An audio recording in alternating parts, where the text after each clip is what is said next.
দেশের পূর্বাঞ্চলের সবচেয়ে বড় মোকাম আশুগঞ্জে উঠতে শুরু করেছে নতুন মৌসুমের আমন ধান, যাতে গেল কয়েক মাসের তুলনায় বেড়েছে সরবরাহ।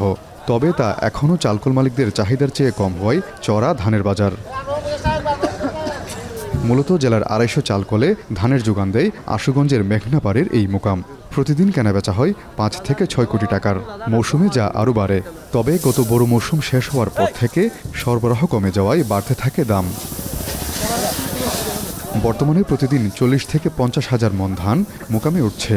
তবে তা চাহিদার তুলনায় অর্ধেক হওয়ায় প্রতিমন বিয়ার ২৮ ১৬৫০ টাকা, বিয়ার ২৯ ১৫৭০ ও মোটা জাতের ধান বিক্রি হচ্ছে ১৩৭০ টাকায়।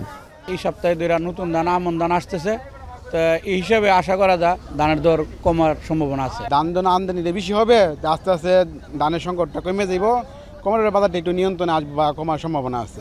চালকল মালিকরা বলছেন, ধানের বাজার নিয়ন্ত্রণে না এলে এবারের আমন মৌসুমে সরকারের চাল সংগ্রহের লক্ষ্যমাত্রা পুরোপুরি অর্জন হবে না। নতুন ধানের যে যে সরবরাহ, সেই সরবরাহ অনুপাতে দামটা অনেক বেশি, সেই জন্য আমাদের কোনোভাবেই পড়তা হচ্ছে না। ইন্ডিয়ান এলসি আসছে, আমরা ধারণা করছিলাম আমরা পড়তা হবে, সেটাও হচ্ছে না।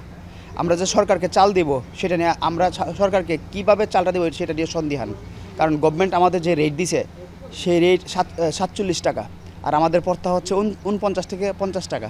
আশুগঞ্জ থেকে প্রতিদিন অন্তত ১০ কোটি টাকার চাল ঢাকা, চট্টগ্রাম ও সিলেট বিভাগের বিভিন্ন জেলায় সরবরাহ করা হয়। আজিজুল সঞ্চয়, এখন ব্রাহ্মণবাড়িয়া।